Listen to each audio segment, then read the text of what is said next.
സാഗരമധ്യത്തിൽ പെട്ടു ഞാനുഴലുമ്പോൾ, ദുഃഖത്തിൻ സാഗരമധ്യത്തിൽ പെട്ടു ഞാനുഴലുമ്പോൾ, നൗകയുമായി നാഥ വന്നിടണേ, ഒരു കര നീ എത്തിച്ചിടണമേ. യേശുവേ യേശുവേ യേശുവേ യേശുവേ യേശുവേ കൃപയേകുകിൽ ഈ ജന്മം എത്ര ധന്യമാം. പരിശുദ്ധ പരമദിവ്യകാരുണ്യനാഥനായ ഈശോയ്ക്ക് എന്നേരവും ആരാധനയും സ്തുതിയും വീഴ്ചയും ഉണ്ടായിരിക്കട്ടെ. നിത്യസ്തുതിക്ക് യോഗ്യനായ പരിശുദ്ധ പരമദിവ്യകാരുണ്യനാഥനായ ഈശോയ്ക്ക് എന്നേരവും ആരാധനയും സ്തുതിയും വീഴ്ചയും ഉണ്ടായിരിക്കട്ടെ. സ്നേഹത്തോടെ ഈ അൾത്താരയിൽ നമ്മുടെ കൂടെ ആയിരിക്കുന്ന പരിശുദ്ധ പരമദിവ്യകാരുണ്യനാഥനായ ഈശോയ്ക്ക് എന്നേരവും ആരാധനയും സ്തുതിയും വീഴ്ചയും ഉണ്ടായിരിക്കട്ടെ. ദൈവസന്നിധിയിൽ നമ്മെ തന്നെ പൂർണ്ണമായി സമർപ്പിക്കാം. ദൈവം നമ്മുടെ കൂടെ ആയിരുന്നു കൊണ്ട് ഈ തിരുവോസ്തു രൂപനായി ഈ അൾത്താരയിൽ നമ്മുടെയുള്ള സ്നേഹത്തെ പ്രതി നമ്മുടെ കൂടെ ആയിരിക്കും. ദൈവത്തിൻ്റെ മഹനീയമായ ആ സാന്നിധ്യത്തെ ഓർത്ത് നന്ദി പറയാം. ഇത്രമാത്രം സ്നേഹിക്കുകയും നമ്മുടെ കുറവുകളൊക്കെ മനസ്സിലാക്കി നമ്മളെ സ്നേഹത്തോടെ ചേർത്ത് പിടിക്കുന്ന ഒരു ദൈവം. ആ ദൈവത്തിൻ്റെ വലിയ സ്നേഹവും കരുതലും ഒക്കെയാണ് നമ്മൾ അനുഭവിക്കുക. കർത്താവിൻ്റെ കൂടെ ആയിരിക്കുക, കർത്താവിൻ്റെ സ്വന്തമായിരിക്കുക, കർത്താവിൻ്റെ സ്നേഹത്തിലായിരിക്കുക, ഇതൊക്കെ നമ്മുടെ ജീവിതത്തിൻ്റെ ഏറ്റവും വലിയ ഒരു സൗഭാഗ്യമാണ്. ഈ ഒരു നിമിഷം ദിവ്യകാരുണ്യനാഥൻ്റെ സന്നിധിയിലായിരുന്നു കൊണ്ട് കർത്താവിൻ്റെ കാരുണ്യത്തിന് വേണ്ടി നമ്മൾ പ്രാർത്ഥിക്കുന്ന സമയമാണ്. 3 മണി സമയം. കർത്താവിൻ്റെ കാരുണ്യം നമ്മുടെയൊക്കെ ജീവിതങ്ങളിലും കുടുംബത്തിൻ്റെ മേലും ലോകം മുഴുവൻ്റെ മേലും നിറയുവാനായിട്ട് തീക്ഷ്ണമായിട്ട് പ്രാർത്ഥിക്കാം. കർത്താവിൻ്റെ തിരുവിലാവിൽ നിന്ന് ഒഴുകിയിറങ്ങിയ തിരുരക്തത്തിൻ്റെയും തിരുജലത്തിൻ്റെയും ആ ഒരു വലിയ ശക്തി സ്രോതസ്സിൽ പൂർണ്ണമായ ശരണം വെച്ചുകൊണ്ട് നമുക്ക് പ്രാർത്ഥിക്കാം. ഈശോയുടെ തിരുഹൃദയത്തിൽ നിന്ന് ഞങ്ങൾക്ക് കാരുണ്യ സ്രോതസ്സായി ഒഴുകിയിറങ്ങിയ തിരുരക്തമേ, തിരുജലമേ, ഞങ്ങളങ്ങിൽ ശരണപ്പെടുന്നു. ഈശോയുടെ തിരുഹൃദയത്തിൽ നിന്ന് ഞങ്ങൾക്ക് കാരുണ്യ സ്രോതസ്സായി ഒഴുകിയിറങ്ങിയ തിരുരക്തമേ, തിരുജലമേ, ഞങ്ങളങ്ങിൽ ശരണപ്പെടുന്നു.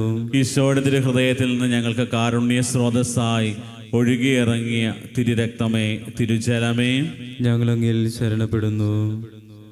ഈശോയിൽ സ്നേഹമുള്ളവരെ, തുടർന്നുള്ള നിമിഷങ്ങൾ ദൈവത്തിൻ്റെ കരുണ നമ്മുടെ ജീവിതത്തിലേക്ക് പ്രവഹിക്കുന്നതിന് നമ്മുടെ ഭാഗത്തുണ്ടായിരിക്കുന്ന വലിയ മനോഭാവത്തെക്കുറിച്ച് നമ്മൾ ധ്യാനിക്കാൻ പോകുന്നത്. ലൂക്കായുടെ സുവിശേഷം 17-ാം അധ്യായം 11 മുതലുള്ള തിരുവചന ഭാഗങ്ങൾ നിരവധി തവണ നമ്മൾ പ്രാർത്ഥിക്കുകയും വായിക്കുകയും നമ്മുടെ ഹൃദയത്തിലൊക്കെ ചേർത്ത് വെച്ചിട്ടുള്ള ഒരു വചനഭാഗമാണ്. ദൈവത്തോട് ചേർന്ന് ഈ ഒരു വചനഭാഗം നമ്മുടെ ജീവിതത്തെ ധ്യാനിക്കാൻ തുടങ്ങുമ്പോൾ കർത്താവിന് കൂടെയായിരുന്നു നമ്മുടെ ജീവിതങ്ങളെ പരിശോധിച്ചുകൊണ്ട് ധ്യാനിക്കുമ്പോൾ ദൈവത്തിൻ്റെ കരുണ നമ്മളിലേക്ക് ഒഴുകുവാനായിട്ട് ഏറ്റവും കൂടുതൽ ആവശ്യമുള്ളൊരു കാര്യം എന്ന് പറയുന്നത് ദൈവത്തോട് നന്ദിയുള്ളവരായിരിക്കുക എന്നുള്ളതാണ്. വചനം പഠിപ്പിക്കുന്നത് ഇപ്രകാരമാണ്: ജെറുസലേമിലേക്കുള്ള യാത്രയിൽ അവൻ സമരിയായ്ക്കും ഗലീലയ്ക്കും മധ്യേ കടന്നു പോവുകയായിരുന്നു. അവനൊരു ഗ്രാമത്തിൽ പ്രവേശിച്ചപ്പോൾ അകലെ നിന്നിരുന്ന 10 കുഷ്ഠരോഗികൾ അവനെ കണ്ടു. അവർ സ്വരമുയർത്തി, യേശുവേ, ഗുരു, ഞങ്ങളിൽ കനിയണമേ എന്നപേക്ഷിച്ചു.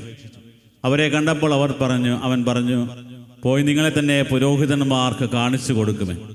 പോകും വഴി അവർ സുഖം പ്രാപിച്ചു.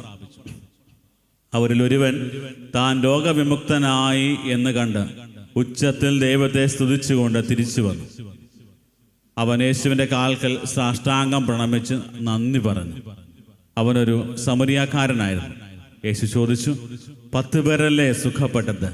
ബാക്കി 9 പേര് എവിടെ?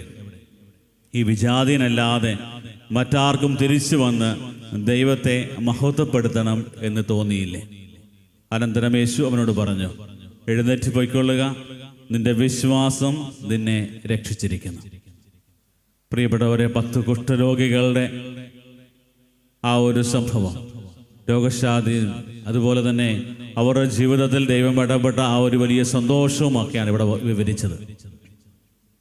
ഈശോയെ കണ്ട നിമിഷം മുതൽ അവർ ഹൃദയം നുറുങ്ങി ഏറ്റവും തീഷ്ണതയോടെ പ്രാർത്ഥിച്ച കാര്യം, കർത്താവേ, ദാവീദിന്റെ പുത്ര, ഞങ്ങളിൽ കനിയണമേ, ഗുരു, ഞങ്ങളിൽ കനിയണമേ എന്ന് പ്രാർത്ഥിച്ചുകൊണ്ട് കർത്താവിൻ്റെ കാരുണ്യത്തിന് വേണ്ടി ഉറക്കെ നിലവിളിക്കുന്ന കുഷ്ഠരോഗികളെ കാണും. ആ ഒരു സാഹചര്യത്തിൽ അന്നത്തെ കാലത്തിൻ്റെ പശ്ചാത്തലത്തിൽ കുഷ്ഠരോഗികളെ സമൂഹത്തിൽ നിന്നൊക്കെ ഒറ്റപ്പെടുത്തി അവരെ ഭ്രഷ്ട് കൽപ്പിച്ച് മാറ്റി നിർത്തിയവരാണ്. അവരുമായിട്ട് മറ്റുള്ളവർക്ക് യാതൊരു രീതിയിലുള്ള സഹവാസവും പാടില്ലാത്ത രീതിയിൽ അത്രമാത്രം അവരെ ഒറ്റപ്പെടുത്തിയിരുന്നു. അപ്പോൾ അങ്ങ് ദൂരെ ആർക്കും ഒരു രീതിയിൽ പോലും കോണ്ടാക്ട് ഇല്ലാത്ത രീതിയിലാണ് കുഷ്ഠരോഗികൾ നിൽക്കുക. അവർ 10 പേരും ഒരുമിച്ച് നിന്നുകൊണ്ട് ഈശോയെ കണ്ട മാത്രയിൽ ഉറക്കെ നിലവിളിക്കുകയാണ്, ഗുരു, ഞങ്ങളിൽ കനിയണമേ. അപ്പോൾ അവരെ കണ്ടപ്പോൾ യേശു അവരോട് അനുകമ്പ തോന്നി ഈശോയോട് പറയുകയാണ്, നിങ്ങൾ പോയി നിങ്ങളെ തന്നെ പുരോഹിതന്മാർക്ക് കാണിച്ചു കൊടുക്കുക. യഹൂദരുടെ പാരമ്പര്യം അനുസരിച്ച് താൻ രോഗവിമുക്തനായി എന്ന് പുരോഹിതൻ സാക്ഷ്യപ്പെടുത്തി കഴിഞ്ഞാൽ മാത്രമേ അവൻ്റെ സമൂഹത്തിലേക്ക് തിരിച്ചു വരാനായിട്ട് സാധിക്കത്തുള്ളൂ. അതുകൊണ്ട് ഈശോ പറയുകയാണ്, നിങ്ങൾ പോയി നിങ്ങൾ രോഗവിമുക്തനായി എന്ന് നിങ്ങൾ പുരോഹിതനെ കാണിച്ച് നിങ്ങൾ സമൂഹത്തിലേക്ക് തിരിച്ചു ചെല്ലുക. അപ്പോൾ അങ്ങനെ ദൈവത്തിൽ നിന്ന് ആ സൗഖ്യം സ്വീകരിച്ച് ആ ഒരു വാക്ക് കേട്ടപാടെ ആ 10 പേരും പുരോഹിതന്മാരുടെ അടുത്തേക്ക് ഓടുകയാണ്. ഇതിനു വേണ്ടിയാണത്, തൻ്റെ പ്രിയപ്പെട്ടവരെ കാണുവാനും അവരുടെയൊക്കെ ആ ഒരു സഹവാസവും അതുപോലെ തന്നെ സാന്നിധ്യമൊക്കെ അനുഭവിക്കുവാനായുള്ള ആ ഒരു തീക്ഷ്ണതയോടെ അവർ ഓടുകയാണ്. പോകുന്ന വഴിക്ക് അവർ തിരിച്ചറിയുകയാണ് അവരെല്ലാവരും സുഖപ്പെട്ടു എന്നുള്ളത്. ആ 10 പേരിൽ 10 പേരും പോകുന്ന വഴിക്ക് സുഖപ്പെട്ടു. പക്ഷേ ബാക്കി 9 പേരും മുൻപോട്ട് പോയപ്പോൾ ഒരുവൻ മാത്രം തിരിഞ്ഞ് ദൈവത്തിന് നന്ദി പറയുവാനായിട്ട് തിരിച്ചു വരികയാണ്. അവനൊരു സമരിയാക്കാരനായിരുന്നു എന്നും വചനം പഠിപ്പിക്കുകയാണ്. കാരണം അത്രമാത്രം നന്ദിയോടെ ജീവിക്കുന്നവരായി നമ്മൾ ഓരോരുത്തരും മാറണം എന്നുള്ള കാര്യമാണ് ഈ ഒരു വചനഭാഗത്തിലൂടെ ദൈവം ആവശ്യപ്പെടുന്നത്. കാരണം നമ്മൾ ദൈവത്തിൻ്റെ കാരുണ്യം ഒത്തിരിയേറെ നമ്മുടെ ജീവിതത്തിൽ അനുഭവിച്ചിട്ട് ദൈവത്തിന് നന്ദി പറയാതെ ജീവിക്കുന്നവരാകാൻ പാടില്ല. ദൈവം ആഗ്രഹിക്കുന്ന ഒരു കാര്യമാണ്. കാരണം നമ്മുടെ ജീവിതത്തെ, ആത്മീയ ജീവിതത്തെ പരിശോധിക്കുകയാണെങ്കിൽ നമുക്കറിയാം, നമ്മുടെ ജീവിതത്തിൽ എന്തെങ്കിലും ഒരു ബുദ്ധിമുട്ടുകളോ പ്രയാസങ്ങളോ പ്രതിസന്ധികളോ ഒക്കെ ഉണ്ടാകുമ്പോൾ നമ്മളും ഈ ഒരു 10 കുഷ്ഠരോഗികളെ പോലെ നിലവിളിച്ച് പ്രാർത്ഥിക്കാറുണ്ട്. കർത്താവേ, ഞങ്ങളെ രോഗം മാറ്റി തരണമേ, ഞങ്ങളെ രക്ഷിക്കണമേ, കരഞ്ഞ് നിലവിളിച്ച് നമ്മൾ പ്രാർത്ഥിക്കാറുണ്ട്. പ്രാർത്ഥനയുടെയൊക്കെ ഒടുവിൽ നമുക്കൊരു വലിയ ആശ്വാസവും അതുപോലെ തന്നെ നമ്മൾ പ്രാർത്ഥിച്ച കാര്യം നടക്കുകയൊക്കെ ചെയ്തു കഴിയുമ്പോൾ തിരിച്ചു വന്ന് ദൈവത്തിന് നന്ദി പറയാനായിട്ട് നമ്മൾ പരിശ്രമിക്കാറുണ്ട്. ഈ ഒരു കാര്യം വചനത്തിലൂടെ ദൈവം നമുക്ക് ഓർമ്മപ്പെടുത്തിയിരിക്കുകയാണ്. കർത്താവിൻ്റെ കാരുണ്യം കൂടുതൽ അനുഭവേദ്യമാകുവാൻ നമുക്കുണ്ടായിരിക്കേണ്ട ഒരു മനോഭാവമാണ് നന്ദിയുടേത്. എപ്രകാരമായിരിക്കണം നമ്മൾ നന്ദിയോടെ പെരുമാറേണ്ടത് എന്നുള്ള കാര്യം വചനം നമ്മളെ പഠിപ്പിക്കുന്നു. പ്രിയപ്പെട്ടവരെ, അതുകൊണ്ട് ഈ ഒരു കാര്യം നമ്മുടെ മനസ്സിലേക്ക് കൊണ്ടുവരുവാനും വീണ്ടും വിശുദ്ധിയിൽ വളരുവാനുമായിട്ടുള്ള ഒരു പരിശ്രമം നമുക്ക് നടത്താം. നമ്മൾ എന്തായിരിക്കുന്നുവോ അത് ദൈവത്തിൻ്റെ വലിയ കൃപയാലും കാരുണ്യത്താലുമാണ്. യഥാർത്ഥ ആരാധന എന്ന് പറയുന്നത് റോമാക്കാർക്ക് ഇത് ലേഖനത്തിൽ കൃത്യമായിട്ടും വചനം പഠിപ്പിക്കുന്നത്, റോമാക്കാർക്ക് ഇത് ലേഖനം 12-ാം അധ്യായം 1-ാമത്തെ തിരുവചനം പറയുന്നു, ആകയാൽ സഹോദരരെ, ദൈവത്തിൻ്റെ കാരുണ്യം അനുസ്മരിച്ചുകൊണ്ട് ഞാൻ നിങ്ങളോട് അപേക്ഷിക്കുന്നു, നിങ്ങളുടെ ശരീരങ്ങളെ വിശുദ്ധവും ദൈവത്തിന് പ്രീതികരവുമായ സജീവ ബലിയായി സമർപ്പിക്കുവിൻ. ഇതായിരിക്കണം നിങ്ങളുടെ യഥാർത്ഥമായ ആരാധന. യഥാർത്ഥമായ ആരാധന എന്ന് പറയുന്നത് ദൈവത്തിൻ്റെ കാരുണ്യം വിസ്മരിക്കാതെ, ദൈവത്തിൻ്റെ കാരുണ്യം മറന്നു പോകാതെ, ദൈവം നമ്മുടെ ജീവിതത്തിലേക്ക് ചുരിഞ്ഞ ഓരോ അനുഗ്രഹങ്ങളും ഓർത്തെടുത്തുകൊണ്ട് ദൈവത്തിന് നന്ദി പറഞ്ഞുകൊണ്ട് നമ്മുടെ ജീവിതങ്ങളെ വിശുദ്ധമായി കാത്തുപരിപാലിക്കും. പ്രിയപ്പെട്ടവരെ, ഈ ഒരു വലിയ ദൗത്യം നമ്മുടെ ഓരോരുത്തരുടെയും ജീവിതത്തിലേക്ക് ദൈവം നൽകിയിട്ടുണ്ട്. ഓരോ വ്യക്തിയും താൻ ക്രിസ്ത്യാനിയാണ്, ക്രിസ്തുവിൻ്റെ അനുയായിയാണ്, ക്രിസ്തുവിനെ എൻ്റെ ജീവിതത്തിൻ്റെ സ്വന്തമായി ഞാൻ സ്വീകരിച്ച് ഞാൻ വിശ്വസിച്ച് പ്രഘോഷിക്കുന്നവനാണ് അല്ലെങ്കിൽ പ്രഘോഷിക്കുന്നവളാണ് എന്ന് പറയുമ്പോൾ അതിലൂടെ ദൈവം ആവശ്യപ്പെടുന്നത്, ദൈവം നിൻ്റെ മേൽ ചൊരിഞ്ഞ അനുഗ്രഹങ്ങളും അതുപോലെ തന്നെ കാരുണ്യത്തിനും ഒരു മടുപ്പ് തോന്നാതെ അല്ലെങ്കിൽ ആ കാരുണ്യം വിസ്മരിച്ചു പോകാതെ ആ കാരുണ്യം അനുസ്മരിച്ചുകൊണ്ട് ജീവിതത്തെ ക്രമീകരിക്കുക. ഇന്ന് ഈ ആരാധനയുടെ നിമിഷം നമുക്കും പ്രാർത്ഥിക്കാവുന്ന കാര്യം, കർത്താവിൻ്റെ കാരുണ്യം ധാരാളമായി നമ്മുടെ ജീവിതത്തിൽ അനുഭവിക്കുമ്പോൾ ദൈവത്തിന് നന്ദി പറയുന്നവരായിട്ട് മാറുക. എന്തുമാത്രം നന്ദി പറയാൻ പറ്റുമോ അത്രമാത്രം നന്ദി പറഞ്ഞ് സ്തുതിയുടെ ഒരു ജീവിതമായി നമ്മുടെ ജീവിതങ്ങൾ മാറട്ടെ.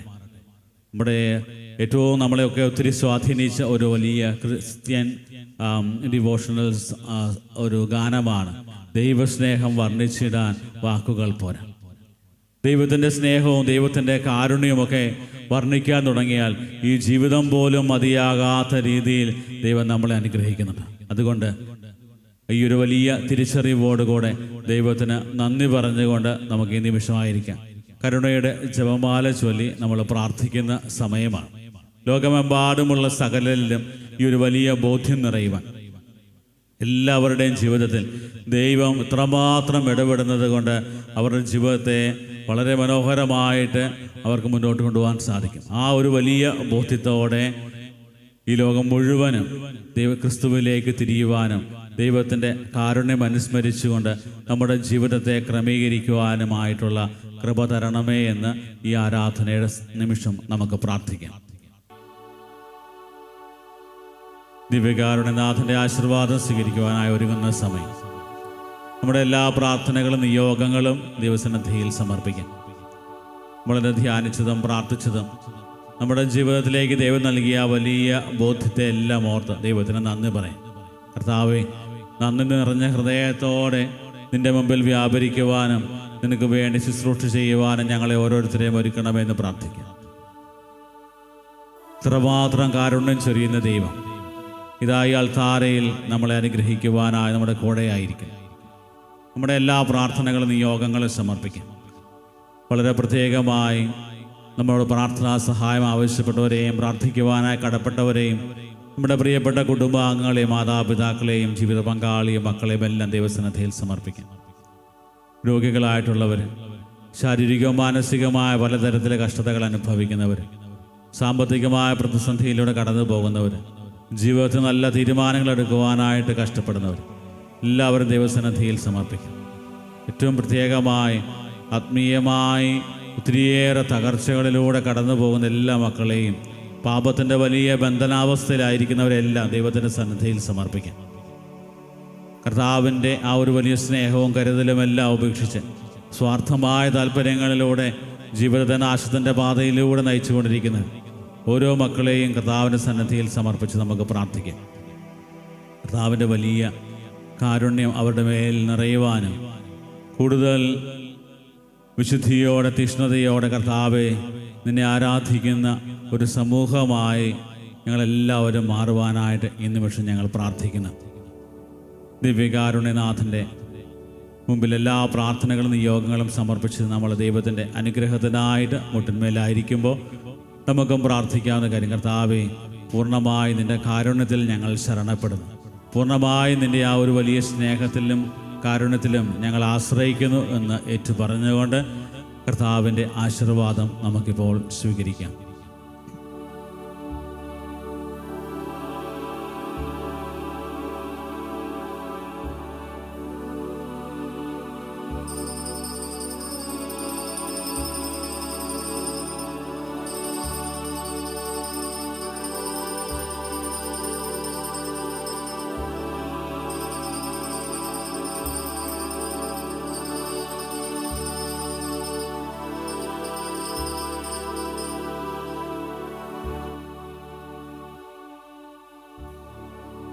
പരിശുദ്ധ പരമമാ